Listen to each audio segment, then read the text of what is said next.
Hello friends, तो आपका welcome है यूट्यूब चैनल में। तो आज हमारा जो टॉपिक है वो है टाइप्स ऑफ लेज़र। तो टाइप्स ऑफ लेज़र जो है हम यहाँ स्क्रीन पे हमें दिख रहा है कि हमारे पास यहाँ पे हमने इसको क्लासीफाई किया है 3 कैटेगरीज़ में। एक तो ऑन द बेसिस ऑफ इनके मोड ऑफ एक्टिव मीडियम, तो यहाँ पे हम दूसरा हमारा हमने किया इसको mode of output mean mode of operation, जहाँ पे आउटपुट क्या क्या चीज़ की आती है। और तीसरा हमने on the base of pumping scheme. तो पहले हम देखें, अगर हम यहाँ पे हमारे पास दिया गया है कि क्या हमारे पास एक्टिव मोड जो है इसमें क्या है। हमारे मीडियम ऑफ एक्टिव मोड में हमने सॉलिड स्टेट लेज़र की बात की है, गैसेस की है, और डाई लेज़र में लिक्विड स्टेट की। सॉलिड स्टेट में हमारे इंपॉर्टेंट जो हमारे सिलेबस में है वो है आपका रूबी लेज़र, जो आपने पढ़ना है। दूसरा यहीं पे आपका सेमीकंडक्टर लेज़र है। इसको कहीं हम अलग कई बुक्स में सेमीकंडक्टर लेज़र और सॉलिड स्टेट्स को अलग से पढ़ते हैं, लेकिन यहाँ हम दोनों को सॉलिड स्टेट में, तो इसलिए हम दोनों को सॉलिड स्टेट्स में देखेंगे। और गैसेस में पढ़ेंगे हीलियम नियॉन लेज़र को। ऐसे तो कार्बन डाइऑक्साइड लेज़र भी है, एर्गॉन हमारे पास दूसरे लेज़र भी हैं, लेकिन हम यहाँ पे जो है हीलियम नियॉन को पढ़ेंगे, वही आपके सिलेबस में है। तो डाई लेज़र जो होता है वो हमारा जो एक्टिव मीडियम होता है, इसमें तो डाई मॉलिक्यूल्स होते हैं इन लिक्विड सॉल्वेंट में, या समटाइम इनको सॉलिड्स में भी करते हैं, लेकिन ज़्यादा जब हम लिक्विड की बात करें तो डाई लेज़र की बात करते हैं। तो अगर हम आउटपुट के बेसिस पे देखें तो हमारे पास कंटिन्यूस वेव लेज़र होते हैं और पल्स्ड वेव लेज़र होते हैं। तो जो यहाँ हमारी पंपिंग स्कीम, अगर हम 3 लेवल एनर्जी हों तो हमारा 3 लेवल एनर्जी पंपिंग स्कीम होती है, या 4 लेवल एनर्जी पंपिंग स्कीम होती है। तो 4 लेवल का जो आउटपुट होती है वो हमेशा हमारे पास कंटिन्यूस होती है, और 3 वाले की जो आउटपुट होती है वो हमारी पल्स्ड होती है। तो ये हमारे 3 टाइप्स के जो हैं लेज़र हैं जिनकी हमने यहाँ बात की है। अब इनको हम देखते हैं कि बारी बारी जो हमारा रूबी लेज़र है वो कैसा है, हीलियम नियॉन कैसा है, और उसके बाद जो है हम देखेंगे सेमीकंडक्टर को।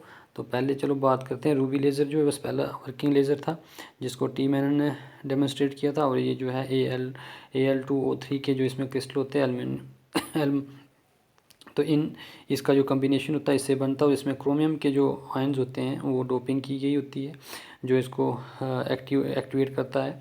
तो क्रोमियम के ही आयंस के बीच का जो प्रोसेस होगा वही लेज़र को मतलब कि फंक्शनल बनाएगा। उसके बाद लेजिंग जो इसकी वेवलेंथ होती है 694 नैनोमीटर के बराबर है। और इसमें पंपिंग स्कीम जो यूज़ की गई होती है कि पंपिंग कैसे हम ग्राउंड स्टेट से एक्साइटेड स्टेट में क्रोमियम एटम्स को ले जाते हैं, तो वो हमने की होती है। यहाँ पे ऑप्टिकल पंपिंग होती है।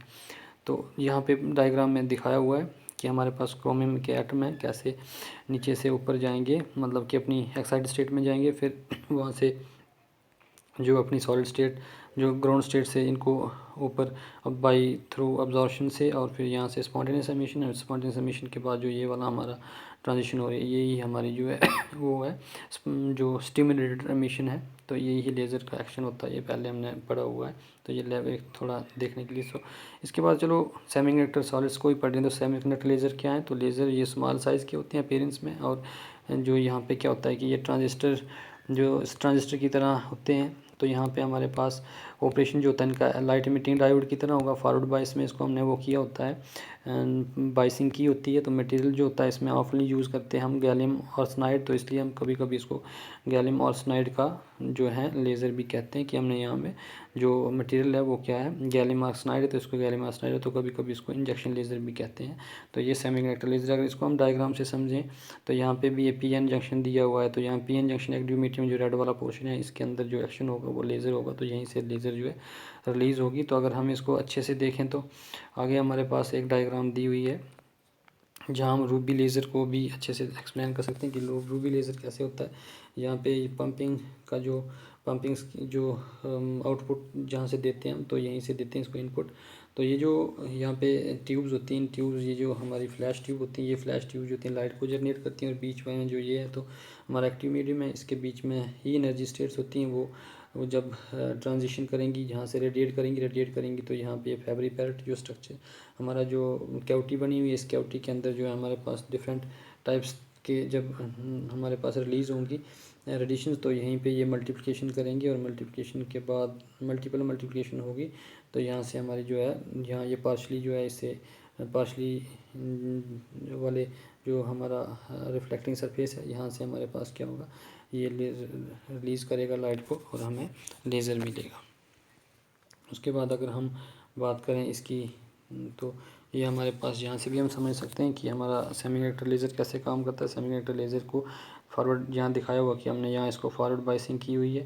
तो फॉरवर्डिंग बाइसिंग करके क्या हुआ है कि इसको पी को पी के साथ, एन को एन के साथ, तो यहाँ के जो होल्स हैं वो यहाँ जाएंगे, इलेक्ट्रॉन इधर आएंगे, तो ये बीच में जो इनकी रिकम्बिनेशन होगी, रिकम्बिनेशन के ही दौरान यहाँ पे भी दिखाया होगा कि इसमें ये होल्स और जब आपस में इंटरचेंज करते हैं तो यहाँ पे रिकम्बिनेशन होता है। रिकम्बिनेशन के बीच में एक रेडिएशन रेडिएट होती है और वो जो एमिशन होता है फोटोन का, वही हमें लेज़र में इसी को एम्पलीफाई करते हैं और यही हमारा लेज़र बनता है।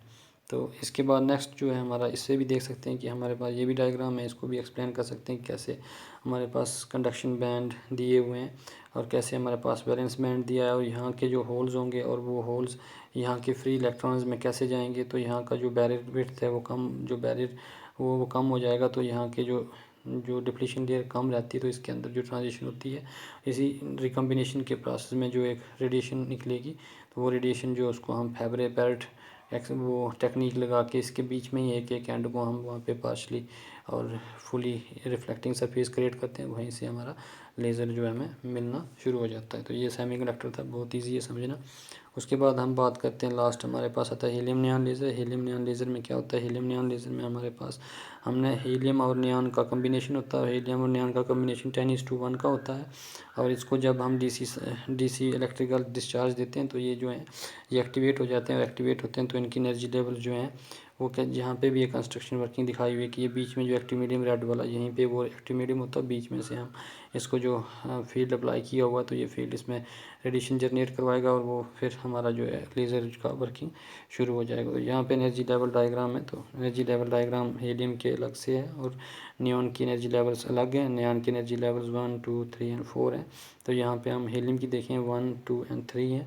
तो यहाँ पे जो प्रोसेस होता है, हीलियम के एटम जो है पहले एक्साइड स्टेट में जाते हैं, और फिर यहाँ पे नियॉन के जो होते हैं ये आपस में फिर कोलिजन करते हैं। इनका कोलिजन होने के बाद जो होता है यहाँ पे ये एटम जो है रेडिएट करना शुरू कर देंगे नीचे। एटम जब रेडिएट करेंगे तो यहाँ से पहले हमारा स्पॉन्टेनियसली करेंगे, उसके बाद हम यहाँ जब इसका मेटास्टेबल स्टेट में, मेटास्टेबल्स के बीच में जो ट्रांजिशन होगी वो ट्रांजिशन जो होंगी हमारी लेज़र की ट्रांजिशन होती है। तो ये एनर्जी लेवल डायग्राम से भी आप समझ सकते हो। तो ये थे 3 टाइप के लेज़र हमारे।